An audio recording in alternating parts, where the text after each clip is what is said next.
Bom dia a todos, estamos começando mais um Prozeia Indica, aqui quem vos fala é Murilo Braga. E aqui é a Márcia Braga, a mãe do Murilo Braga. E hoje a gente vai... Bom dia pra você. Hoje a gente vai falar um brinde, É um brinde. Prozeia 2. E hoje a gente vai indicar vamos comentar a indicação do Dr. Sérgio Adriano de Oliveira. Exatamente. Presidente do OAB, inclusive ele vai estar para ser reeleito, acredito que ele vai ser reeleito porque tem uma grande aceitação aqui entre os nossos advogados. Nós advogados, provavelmente ele vai ser reeleito com certeza. Salve Bob. E vamos falar das indicações dele. Primeira indicação dele, uma indicação bem pesada, subiu o nível das indicações, né? Tinha sido um livrinho tranquilo, ele indicou o Príncipe de Maquiavel.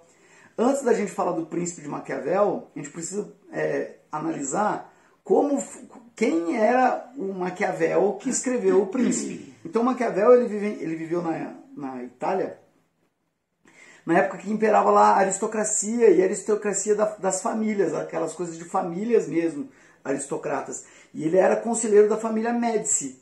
E daí teve aquelas revoluções, um monte de briga que a França, tem um monte de seriado que retrata isso, tem a da família Médici, por exemplo, que a gente pode assistir, mas não vou entrar nesses porém. Nesses detalhes. Isso. Ele era um conselheiro de uma família de aristocratas, e em determinado momento ele foi exilado. No momento que ele ficou exilado, ele começou a ficar muito reflexivo e acabou escrevendo não só o Príncipe. O Príncipe é o livro mais famoso dele, mas ele escreveu O Príncipe, A Arte da Guerra, e eu não lembro o nome do terceiro livro dele. Eu sei que ele escreveu 3 livros. E vamos lá, alguns pontos principais que eu vejo no livro que é importante para a gente discutir no caso. Primeiro ponto, ele fala de que todo governante tem duas coisas que acontecem com ele. Existe a virtu e existe a fortuna. A fortuna seria a sorte, descrição de sorte. Então, por exemplo, quando acontece uma peste, acontece uma guerra, acontece uma descoberta grandiosa, tudo isso tem a ver com a sorte do governante. Então ele pode aproveitar disso ou não para conseguir permanecer no poder. Que a ideia do livro Príncipe é técnicas para que o governante permaneça no poder de maneira bem legal. Então, virtu e fortuna.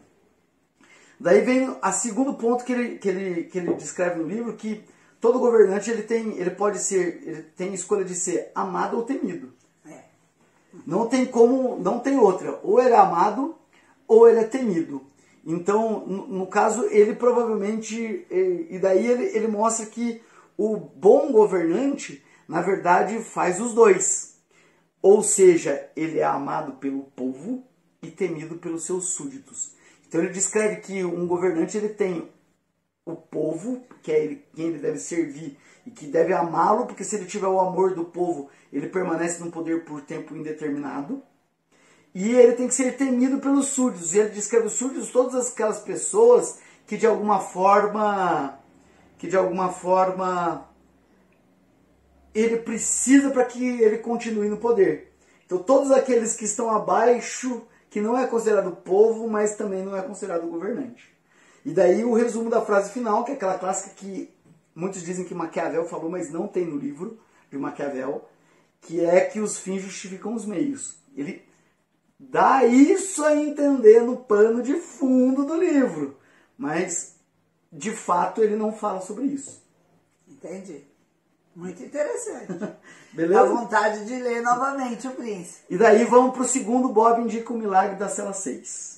Que é Spoilers, um filme. Um filme. Spoiler, então se você não assistiu, eu recomendo que assista, que é um filme bem emocionante. Você assistiu? Eu não sei se é aquele que eu... Do rapazinho que tem um problema de cabeça e ama a filha e vai preso? Então você não assistiu. Assisti sim. Isso. Lembrei. Então, muito bom. Quais são os pontos? Vou tentar não ser spoiler. Eu já fui spoiler dizendo que ele foi preso, que acontece isso na metade do filme. Mas qual que é a ideia principal do filme? E é por isso que eu acredito que o Bob, na condição de presidente da OAB, indicou. Primeiro, ele mostra a injustiça dos pré-julgamentos. Então, quando você assiste o filme, você observa que ele foi preso porque as pessoas pré-julgaram ele como se ele fosse o assassino sendo que ele não era o assassino. E o único cara que podia de alguma forma falar por ele acabou sendo assassinado porque era um desertor de guerra. E daí ele... Verdade. Você podia falar a dica sem dar tanto spoiler, mas tudo bem, gente. Vale a pena assistir mesmo assim. E daí trabalha com bastante conceito de por que é importante a presunção de inocência. Que, na verdade, no Brasil se impera isso hoje. O filme foi de alguns anos atrás, então a história é fato real. Mas aconteceu em torno de 100 anos, quase hoje já. Né, que foi no começo do século passado. E a ideia de presunção de inocência é exatamente essa. Você não pode ser culpado por acharem que você é culpado. Você tem que ser só culpado e ser condenado se de fato você foi o condenado da história. Fala muito sobre Inclusive, isso. na nossa Constituição tem A presunção de inocência é direito constitucional hoje. direito constitucional. Isso aí, É um direito constitucional. Daí temos a questão do pré-julgamento e temos a questão da esperança, que é muito legal. Que passa que desde o momento que ele é preso, ele entra numa comunidade carcerária de pessoas que estão presos na cela 6, e ele tem um problema de atraso mental, eu não sei como é que chama o distúrbio que ele tem, então, não sei se é politicamente correto falar de retardo mental. Também não sei. Mas se for, eu não sei definir, gente, me perdoem. É falta de palavras para expressar qual é o problema que ele tem. E ele acaba cativando através da inocência dele todos os presos. Que acaba, daí eu não vou fazer spoiler do que acontece no fim. Isso, exatamente. Gente, pelo amor de Deus, não faça. Todos passam a amá-lo e acontece uma coisa bem legal no final. Beleza? É isso aí. É lindo, gente. É lindo o filme. Maravilhoso. Ótima indicação, Bob. Da série do Bob, pesada, Band of Brothers, foi indicado para 19 prêmios Emmy, ganhou 6. Se eu não me engano, foi produzido por Steven Spielberg e o Tom Hanks, nosso eterno Forrest Gump. E se trata um monte de ator famoso, que atualmente é famoso. Na época eles não eram famosos. Hoje eles são famosos. Lançou um monte de ator na série. E a série retrata desde o começo, na Segunda Guerra Mundial, de quando uma turma de paraquedistas, se eu não me engano é a primeira unidade de paraquedistas, quando eles pulam no meio do miolo da guerra lá da Segunda Guerra na Alemanha, eles ficam separados, se unem. Se eu não me engano, é um sargento, não lembro qual era o posto dele, tem que assumir a liderança, porque todo mundo que era acima dele morreu. E daí mostra como surgem os heróis. Essa é a pegada. Então, o filme ele dá uma conotação humana para a guerra. Porque todo filme que a gente vê de guerra, a gente viu a situação do Rambo, né, que é o cara que vai lá e mata todo mundo, mas não vê esse dos heróis que realmente aconteceram. As aberturas de mão, tudo aquilo que eles fazem para do outro, e acaba surgindo a liderança durante a guerra. Isso é a primeira coisa que acontece. A evolução do cara que caiu como sargento e termina a guerra como coronel. Esse é um ponto que é bem legal. Nossa, que legal isso. O outro ponto é que mostra a humanidade dos paraquedistas, a irmandade dos paraquedistas. Eles têm uma cena... Eles eram realmente uma equipe. Tem uma cena que eles ficam... vou tentar ser o menos spoiler possível, mas eles ficam naquelas valas, como chama? Aquelas valas Nas trincheiras. Nas trincheiras, dentro de umas florestas. E começa a nevar. E o cara começa a ter problema de incontinência urinária. Porque ele fica molhado o tempo inteiro. Daí por causa da homeostase que eles falam, né? Acho que é essa a palavra. Me corrijam aí, quem vê e souber que é isso. Ele começa a urinar e pedem para ele ficar seco. E quando ele vai... O capitão, se eu não me engano, ordena que ele saia, porque ele não queria sair. Porque ele não queria deixar os colegas na mão. Apesar de estar ficando mijado o tempo inteiro. Quando ele vai, antes da médica dar alta, ele já volta porque ele fala, eu preciso voltar. Isso daí acontece um monte de coisa. Também fica quieto. Vou mais te contar. Assistam. Assistam, que realmente vale a pena. É uma minissérie, não é tão grande. Igual a gente está acostumado hoje com as temporadas. Nas temporadas, a moça da aromaterapia, como que ela chama?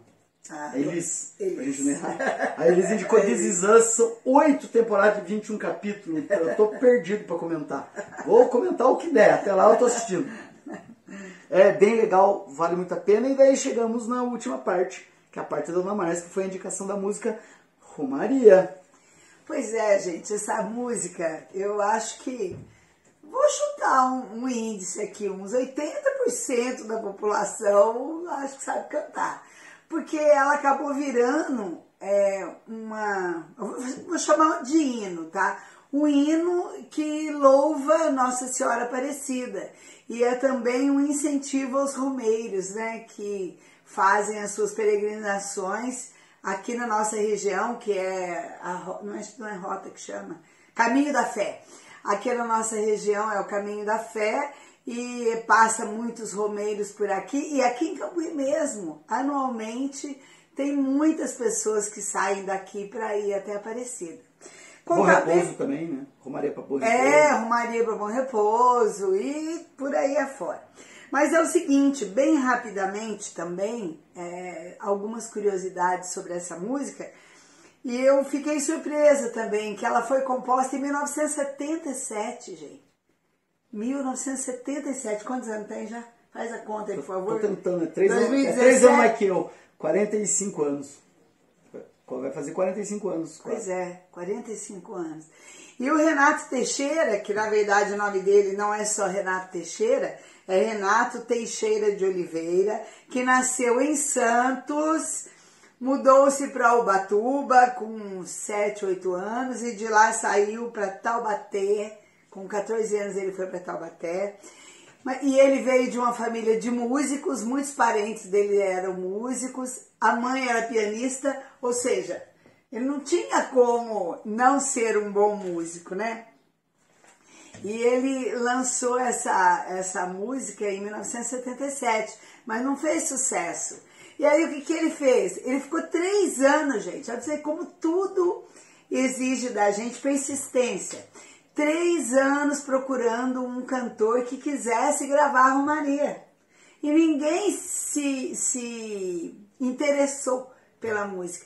Até que um dia Elis Regina, a nossa famosa Elis Regina, grande Elis Regina, ela gravou e explodiu. A primeira gravação foi da Elis? Foi da Elis. Que legal. Não, ele tinha gravado já. Mas não rolou. Sim. A primeira gravação não rolou, aí ele resolveu que queria viver de música, mas viver de música não estava dando, né? Aí ele foi trabalhar numa empresa que fazia jingles. Então ele fez muito jingle também para viver. Só que estava trabalhando de música, ainda bem que deu certo, né? E depois que eles gravou e que o povo começou a cantar e começou a interpretar a música, que é realmente uma exaltação aos romeiros, as pessoas que têm tanta fé, né? Isso viralizou, vamos dizer assim.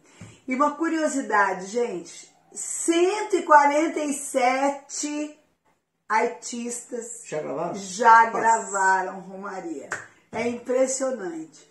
E aí eu vou dar uma outra indicação para vocês aqui. Eu procurando, né, saber detalhes sobre essa música. Tem um programa especial, se você procurar Romaria Renato Teixeira, programa de TV, foi feita uma homenagem para ele. Por 147 anos. Na Rede Globo, de novo falando da Rede Globo, e muito bonito. Quem não sabe o que é a Rede Globo entra na Wikipédia. Porque agora com a internet parece que ninguém quer assistir televisão mais, né? Mas um programa muito bonito que falou desde o início, né, dessas coisas que eu tô contando para vocês e chega até a Aparecida do Norte, mostrando o caminho da fé, conversando com as pessoas, etc. E para encerrar, eu gostaria de falar ela aqui para vocês, porque realmente é uma música muito linda e eu digo até que é uma oração, tá? Então, gente, Romaria, que diz assim: é de sonho e de pó, o destino de um só, feito eu, perdida em pensamento sobre o meu cavalo, é de laço e de nó, de gibeira, o giló, dessa vida, cumprida ou comprida a só. O meu pai foi peão, a minha mãe, solidão. Os meus irmãos perderam-se na vida à custa de aventuras. Eu descasei, joguei, investi, desistir, se a sorte, eu não sei, nunca vi. Me disseram, porém, que eu viesse aqui até a Nossa Senhora, né? Para pedir em romaria e em prece paz para os meus desaventos. Mas como eu não sei rezar, eu só queria mostrar o meu olhar. O meu olhar, o meu olhar. Eu sou caipira, pirapora, Nossa Senhora Aparecida, ilumina a mina escura e funda, o trem da minha vida. Esse é o hino à Nossa Senhora. É isso aí, pessoal. Mais um Proseio Indica. Espero que todos fiquem com vontade de ler, de assistir filme, de assistir e de ouvir a música também. Beleza? Até o próximo. O próximo vai ser do Rafael Signoni. Beleza, até o próximo, galera. Tchau.